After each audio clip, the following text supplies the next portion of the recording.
have to shut. Quiet. You be quiet. You shut up. Hey, come on, please stop it. Never mind, don't you do it. Absolutely.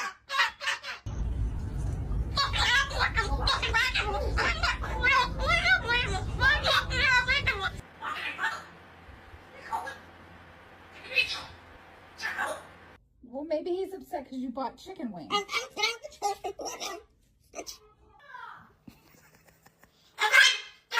So you shut up.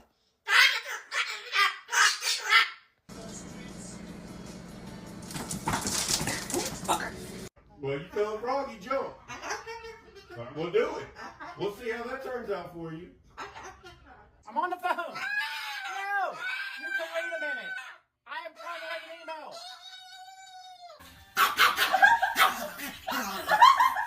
Go put you in timeout. No, you're not being a pretty bird.